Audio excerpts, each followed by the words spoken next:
Hi, this is Pavitra. Hi everyone, I'm Ramwal from Aspira. Happy to see you again. Instagramல நிறைய features வந்து 2025ல load பண்ணிருந்தானுங்க. So இதுல என்ன features எல்லாம் வந்து நல்லா இருக்கு, நல்லா இல்ல அப்படிங்கறத பத்தி டீடைலா டிஸ்கஸ் பண்ணிருக்கோம். So let's get started.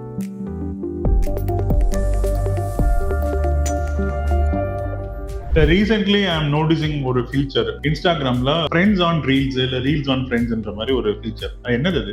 யூசுவலாவே like யாராவது ஃப்ரெண்ட்ஸ் நம்மளோட போட்டிருக்காங்க, ரீல்ஸ் லைக்ஸ் போட்டிருக்காங்க நமக்கு தெரியும். அதே மாதிரி நான் எதுக்காக ரீல்ஸ் லைக் பண்ணா என் ஃப்ரெண்ட்ஸுக்கு ஃபாலோவர்ஸ் போய் சேரும். இதுல இப்போ ரீல்ஸ் ஃப்ரெண்ட்ஸ்ன்னு சொல்லிட்டு 2 ஃபில்டர் இருக்கு இல்லையா? ஸோ ரீல்ஸ்ன்னு பாக்குறப்போ என் ஃபீடுக்கு ஏற்ற மாதிரி ரீல்ஸ் வரும். ஃப்ரெண்ட்ஸ்ன்னு நான் கிளிக் பண்ணிட்டேன்னா என் ஃப்ரெண்ட்ஸ் என் ஃபாலோவர்ஸ் எந்த ரீல்ஸ்லாம் லைக் போட்டிருக்காங்க, கமெண்ட் பண்ணிருக்காங்களோ அதை என்னால பார்க்க முடியும். அப்ப இது வந்து பிரைவசி அப்படிங்கறத விட நெக்ஸ்ட் ஜென் பீப்புளுக்கு இதெல்லாம் தேவைப்படுது. ஸோ இப்போ எங்க ஜென்ரேஷன்ல வந்து நான் என்ன பண்றேன்றது எவனுக்கும் தெரியக்கூடாது அப்படின்றதுல என்னோட ஃபோக்கஸ் இருக்கும்.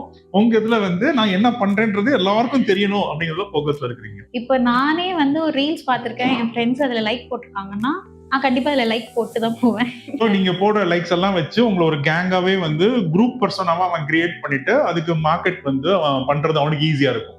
அடுத்த ஃபீச்சர் ஒன்னு பார்த்தேன், ஃப்ரெண்ட்ஸ் ஆன் மேப். இது என்ன ஃபீச்சர் இது? இப்ப ஸ்னாப்சாட்ல நான் இல்ல, பட் ஸ்னாப்ல வந்துட்டு லொகேஷன் ஷேர் பண்ணிப்போம் இல்லையா, அதே மாதிரி இன்ஸ்டாலயும் ஸோ என்னோட ஃப்ரெண்ட்ஸ் என்னோட ஃபாலோவர்ஸ் யாரெல்லாம் என்னோட லாஸ்ட் லொகேஷன் பார்க்கலாம்னு நான் ஃபிக்ஸ் பண்ணிக்கிட்டேனோ அவங்க என்னோட லைவ் லொகேஷனை பார்த்துக்கலாம். லிட்டரலி இது நம்மள ட்ராக் பண்ற மாதிரி ஒரு ஃபீச்சர் தானே இது?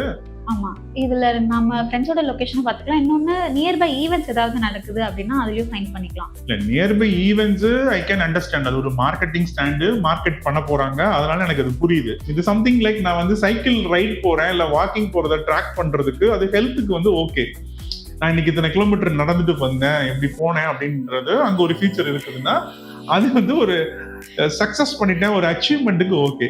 இதுல என்ன இருக்குது? சோ இது ஃபர்ஸ்ட் ஆஸ்பெக்ட்ல பார்த்தா இது கொஞ்சம் ரிஸ்கியான ஒரு ஃபீச்சர். ரெண்டாவது ஆஸ்பெக்ட் வந்து டேட்டிங் நோக்கி போயிட்டு இருக்கானோ இந்த ஃபீச்சர் எல்லாம் கொடுக்கும் போது எனக்கு தோணுது. எனிவே எனக்கு தெரியல. சோ உங்களுக்கு அப்படி தோணுச்சுன்னா சொல்லுங்க. சோ இது எதுக்காக யூஸ் பண்றீங்க, நீங்க ஏன் இதை யூஸ் பண்றீங்க அப்படிங்கறது வந்து எனக்கு கமெண்ட்ஸ்ல சொல்லுங்க. Will take it forward. So இப்போ மூணாவது இன்னொரு ஃபீச்சர் ஒன்னு பார்த்தேன், 20 minutes வீடியோ. இப்போ ஒரு சிலர் வந்துட்டு ஏதாவது என்கேஜிங்கான சோஷியல் மீடியா கண்டென்ட்ஸ் பண்றாங்க இல்லையா, ஸ்டோரி டெல்லிங், ஸோ அந்த மாதிரி ஸோ ஷார்ட் ஃபிலிம்ஸ் அந்த மாதிரி டியூரேஷன்ல எடுக்கிறவங்களுக்கு அது ஹெல்ப்ஃபுல்லா இருக்கும். ஐ டூ ரிமெம்பர் இது முதல்ல போன் வந்து ஸ்மார்ட் போன் வந்தப்போ ஏஆர் ரஹ்மான் வந்து ஒரு ஆல்பம் பண்ணாரு. அந்த ஆல்பமே வந்து எப்படின்னா நாங்க சிடி எல்லாம் வாங்கிட்டு வந்துட்டு டிவிடின்னு நினைக்கிறேன், சிடியா டிவிடின்னு தெரியல, பாயிண்ட் வந்து வீட்டுல போட்டு பிளே பண்ணும்போது என்டையர் ஸ்கிரீனே பிளாக்கா இருந்தது, நடுவுல மட்டும் போர்ட்ரைட்ல மொபைல் போன் சைஸுக்கு அது இருந்தது. அப்ப ரெஸ்பான்சிவ்லாம் கிடையாது. அவர் என்ன சொன்னார்னா இது மொபைல் போன்ல பாக்குறதுக்காக நாங்க ரெடி பண்ண ஆல்பம், அதனால இது நடுவுல மட்டும் தான் இருக்கும், இது ஃபுல்லா பிளாக்கா இருக்கும் அப்படின்னாரு. சோ அது வந்து ஒரு 5 minutes சாங்ஸ் ஏஆர் ரஹ்மான் அந்த பீரியடு கேட்கலாம். பட் இப்ப 20 நிமிஷம் உட்காந்து ரீல்ஸாவே நீங்க ரெஸ்ட்லெஸ்ஸா தானே 30 செகண்ட்லயே தள்ளுறீங்க இல்லையா? அதுக்கு ஒரு ஃபீச்சர் இருக்கும், அது நெக்ஸ்ட். இது என்ன நோட்ஸ்? இது நானும் பார்த்தேன், பார்த்துட்டு செம கடுப்பாச்சு. இது என்ன நோட்ஸ் போட சொல்றான் அப்படின்ட்டு நான் ஆடி நிறைய நோட்ஸ் எழுதிட்டு தான் இருக்கிறேன். இதுல போட்டா பப்ளிக்கா எல்லாருக்கும் போயிடுமே அப்படின்றதுனால நான் யூஸ் பண்ணல இத. சோ நோட்ஸ் ஆக்சுவலி போன இயரே வந்துச்சு, நவம்பர் 25 2024ல வந்தது. நோட்ஸ்ல என்னன்னா நம்மளோட மியூசிக் இப்போதைக்கு நமக்கு இருக்கிற மைண்ட் செட்க்கு ஏற்ற மாதிரி நோட்ஸ் பாட்டு ஆட் பண்ணி வச்சுக்கலாம். ஸோ இப்போ நான் என்ன நினைக்கிறேன்றது நான் அதில் ஆட் பண்ணி வச்சுக்க முடியும். ஆட் பண்றது இந்த சென்ஸ், இப்போ நான் பர்சனலா நோட்ஸ் எடுத்துட்டு இருக்கிறேன், எவர் நோட் இருக்கு, நோஷன் இருக்கு, இல்லாட்டினா என் மொபைல் போன்லயே ஒரு நோட்ஸ் இருக்குது. ஸோ இப்போ அந்த நோட்ஸ் எல்லாம் நான் யூஸ் பண்றது போக இப்போ இது சோஷியல் மீடியா நோட்ஸா? இப்போ சோஷியல் மீடியால எல்லாரும் பார்ப்பேன் நான் என்ன நோட்ஸ்ன்றது. எக்ஸலென்ட். ஓகே, அதுல மியூசிக் என்ன? இப்போ எனக்கு ஏதாவது பாட்டு பிடிச்சிருக்கு, என் மைண்ட்ல இப்போ நான் பாட்டு எதுனா ஹம் பண்ணிட்டு இருக்கேன்னா நான் அதுக்கேற்ற மாதிரி அதில் போட்டுருவேன். ஸோ எல்லாரும் இந்த பாட்டுக்கு வந்து வைப் பண்ணலாம். இது என்ன பிளெண்ட்னு சொல்லி ஒரு ஆப்ஷன் கொடுத்துருக்கானே, ரீல்ஸ் பிளெண்ட் அப்படின்னா? ஸோ பிளெண்ட்ன்றது இப்போ நான் என்னோட ஃப்ரெண்டு அவங்களுக்கு பிளெண்ட் இன்வைட் கொடுத்துட்டேன்னா அவங்க ஃபீடும் எங்க ஃபீடும் மர்ஜ் ஆகி 2 பேருக்கும் காமனான ஒரு ஃபீடாக வர ஆரம்பிச்சிடும். ஆனால் அவங்க ரீல்ஸ் எப்படின்னா டெய்லி ஸ்க்ரோல் பண்ணி பார்த்துட்டே இருப்போம், ஏதாவது ஒன்று ஃபன்னியாக இருந்தாலும் நாங்கள் சென்ட் பண்ணுறோம். ஸோ இப்போ தொடர்ந்து ஒரு 10 ஃபன்னியாக வருதுன்னா நாங்கள் சென்ட் பண்ணிட்டே இருப்போம்ல. இப்போ ஷேராக கொடுத்துட்டு இருக்கிறது போல பிளெண்ட்னு கொடுக்குறப்போ நம்மளோட ஃபீடும் அவங்களோட ஃபீடும் சேர்ந்து ஒன்னா உட்காந்து பாக்குற மாதிரி விர்ச்சுவலா 2 பேரும் தனித்தனி லொகேஷன் இருந்துட்டு காமன்லி. All right. இது என்ன 2x ஸ்பீடு? 2x ஸ்பீட் நான் முன்னாடி மென்ஷன் பண்ணல, 20 minutes ரீல் எடுத்தா என்ன பண்ணுவோம்னு. சோ அதுக்கு தான் இது 2x ஸ்பீடு. இப்ப இருக்குறதே 30 செகண்ட்ஸ், அதை ஏன் இவ்வளவு 2xல பார்க்கணும்னா 15 செகண்ட் தான் வரும். இது எப்படி வந்து எனக்கு புரியல. we are lacking patience, எங்களுக்கு பேஷன்ஸ் இல்ல. இப்போ 20 மினிட்ஸ்க்கு ரீல் போட்டா எப்படி பாப்பீங்க? அவ்வளவுதான் 4x ஸ்பீட் ஏதாவது அப்டேட் பண்ணுவாங்க. இது என்னது அன்லாக்கிங் ரீல்ஸ்? இது something like privacy concern, age restrictions மாதிரி யூடியூப்ல எல்லாம் உண்டு. ஏஜ் ரெஸ்ட்ரிக்ஷன்ஸ் ட்விட்டர் எக்ஸ்ல உண்டு. இந்த ஃபீச்சர் எதுக்கு இன்ஸ்டாகிராம்ல? இது வந்து நம்மளோட ரீல்ஸை லாக் பண்ணி வச்சுக்கலாம். ரீல்ஸ் ஒரு போஸ்ட் ஏதாவது ஒன்று லாக் பண்ணி வச்சுட்டு கீ வேணும்னா எங்கேயாவது நம்ம அதை பிளேஸ் பண்ணி வச்சுக்கலாம். கீ வந்து என்னோட கேப்ஷன்ல இருக்கு, இல்லைன்னா என்னோட ஸ்டோரியில இருக்கு, இல்லைன்னா என் யூடியூப் லைவ்ல இருக்கு, அங்கிருந்து போய் கீ எடுத்துட்டு வந்துட்டு அன்லாக் பண்ணி இந்த போஸ்ட்டை பார்த்துக்கோங்க அப்படின்ற மாதிரி நம்ம சொல்லிக்கலாம். ஸோ யூசரை வந்து நிறைய கண்டென்ட்டை பார்க்க வச்சு என்கேஜிங்கா வந்து ரிட்டைன் பண்றதுக்கான ஒன் ஆஃப் த ஃபீச்சர் இது. ஸோ இது என்ன புது feature? Sending music to chat. சாட்ல எதுக்கு மியூசிக்கை சென்ட் பண்ணணும்? சும்மா ஏதாவது பாட்டு எங்களுக்கு பிடிச்சிருக்கு அப்படின்னா நாங்க பாட்டை சென்ட் பண்ணிப்போம் சாட்ல. இப்போ ஏதாவது மெசேஜ் பண்ணிட்டு இருக்காங்க, ரிலேட்டடான ஒரு பாட்டு எங்களுக்கு ஞாபகம் வருதுன்னா நாங்கள் மெசேஜ்ல இப்போ மியூசிக்ல இருந்து சென்ட் பண்ணிடுவோம். எனக்கு புரியல இது. ஸோ சாட்ல வந்து நீங்க முதல்ல மெசேஜ் அனுப்பிச்சிங்க, அப்புறம் ஸ்மைலி அனுப்பிச்சிங்க, அப்புறம் வாய்ஸ் மெசேஜஸ் அனுப்பிச்சிங்க, அப்புறம் வீடியோ மெசேஜஸ் அனுப்பிச்சிங்க. இப்ப மியூசிக் வேற யாரோ போட்ட மியூசிக் அனுப்பும்போது இது வந்து காப்பிரைட் பிரச்சனை எல்லாம் வராது.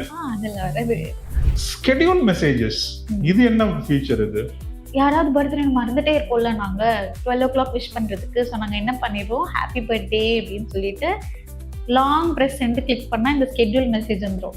அதுல போய் என்னைக்கு சென்ட் பண்ணோம், எந்த டைம் சென்ட் பண்ணணும் கொடுத்துட்டு நாங்க தூங்கிடுவோம். சோ அது வந்து மெசேஜஸ் போயிடும். சோ அப்படி பார்த்தோம்னா ஒரு வருஷத்துல இருக்கிற எல்லா ஃப்ரெண்ட்ஸோட பர்த்டேவும் நீங்க முதல்லயே ஸ்கெட்யூல் பண்ணி வச்சிருவீங்க. அப்படி பண்ணிட்டீங்கன்னா அது அந்த டேட்ல அது பாட்டுக்கு போயிடும். ஓகே. சோ சாட் டிரான்ஸ்லேட், இது என்ன ஃபியூச்சர்? இது நம்ம மெசேஜ்லயே வந்துட்டு லாங்குவேஜ் டிரான்ஸ்லேட் பண்ணி பார்த்துக்கலாம். யூஸ்வலா நம்ம என்ன பண்ணுவோம், ஏதாவது வேற லாங்குவேஜ்ல மெசேஜ் பண்றாங்கன்னா நம்ம அதை காப்பி பண்ணி கூகுளுக்கு போயிட்டு அங்கிருந்து டிரான்ஸ்லேட் பண்ணி புரிஞ்சு திருப்பி நம்ம ரிப்ளை அங்க போயிட்டு டைப் பண்ணிட்டு இங்க வருவோம். ஸோ இந்த ஃபீச்சர் இங்கே வச்சதுனால இங்க இருந்து வெளியே போகலாம். அவங்க ஆப்லயே உட்காந்துட்டு எல்லாத்தையும் டிரான்ஸ்லேட் பண்ணி பார்த்துடுறாங்க. எனக்கு தெரிஞ்சு இது வந்து எங்க வரும் அப்படின்னா, நம்ம தமிழ்நாட்டை விட்டு வெளில தாண்டினாலே கூகுள் டிரான்ஸ்லேட் யூஸ் பண்றோம். இப்ப இதுக்குள்ளேயே நான் டிரான்ஸ்லேட் யூஸ் பண்றேன் அப்படின்னா ப்ராபப்லி இது வந்து டேட்டிங் நோக்கி போய்கிட்டு இருக்கு. இன்னொன்னு பிசினஸ் ஆஸ்பெக்ட்ஸ்லயும் போய்கிட்டு இருக்கு. ஒரு பாசிட்டிவ் இருக்கு, இல்லைன்னு சொல்லல. இப்ப ஆல்ரெடி தங்கிலீஷ்ல டைப் படிக்கிறானுங்களா, அது எப்படி டிரான்ஸ்லேட் ஆகும்? அந்த மாதிரி பண்ணா இது என்ன பண்ணும்? அந்த ரியாக்ஷன் எனக்கு தெரியணும். ட்ரை பண்ணி சொல்லுங்க. ரீபோஸ்ட், இது நான் வந்து லிங்க்டின்ல அதுக்கப்புறம் ட்விட்டர்ல ரீட்வீட்னு சொல்லிட்டு இது ரீபோஸ்ட் மூலமா நம்ம யார் போஸ்ட் வேணாலும் ரீபோஸ்ட் பண்ணி வச்சுக்கலாம். நம்ம ப்ரொஃபைல்ல காமிக்கும். ஓகே, தனியா ஒரு செக்ஷன்ல அது உள்ள வந்துரும். ஓகே, இது ரொம்ப ரொம்ப பழைய ஃபியூச்சர். இது கிட்டத்தட்ட ஆர்குட் இருந்த காலத்துல வந்து இது இருந்தது எனக்கு தெரிஞ்சு. சோ அது இப்பதான் வந்து இன்ஸ்டாகிராம்ல வந்திருக்குது. Okay fine. இது ஃபீச்சர் வைஸ் ஓகே. ஆனா அந்த ஃபீச்சர் வச்சிருக்க லொகேஷன் தான் எங்களுக்கு பிரச்சனையா இருக்கு. கமெண்ட் படிக்க கிளிக் பண்ணுவோம், திடீர்னு பார்த்தா ரீபோஸ்ட் ஆயிருக்கும். நான் ரீபோஸ்ட் பண்ணேன்னு எனக்கே தெரியாது. திடீர்னு கொஞ்ச நாள் கழிச்சு என் ப்ரொஃபைல போய் பார்க்கும்போது அந்த ரீல்ஸ் நான் ரீபோஸ்ட் பண்ணிருப்பேன். யாருக்கு அந்த மாதிரி எல்லாம் ரீபோஸ்ட் தெரியாம இருக்குன்னு நீங்க சொல்லுங்க. கமெண்ட் ஆன் ஸ்டோரி, இது என்ன ஃபீச்சர்? இது நம்ம போஸ்ட்ல கமெண்ட் ஆட் பண்றோம் இல்லையா, அதே மாதிரி ஸ்டோரியிலும் இன்னொருத்தவங்க அதுல கமெண்ட் ஆட் பண்ணலாம். ஸோ அது எல்லாருமே பார்க்க முடியும். பப்ளிக்கான கமெண்டா இருக்கும் ஸ்டோரிக்கு கமெண்ட். ஸோ அப்படின்னா இந்த மாதிரி போஸ்டே இருக்க வேண்டாம், டெம்பரரியா இருக்கிறது தான் ஸ்டோரி. ஸோ அப்ப டெம்பரரியா கமெண்ட்டும் டெம்பரரி தான், அந்த 24 hours தான். ஸ்டோரி முடிஞ்சோடனே அந்த கமெண்ட் போயிடும், ஸ்டோரியோட சேர்த்து போயிடும். ஸோ அப்ப எல்லாமே வந்து டெம்பரரியாவே வச்சுக்கலாம்.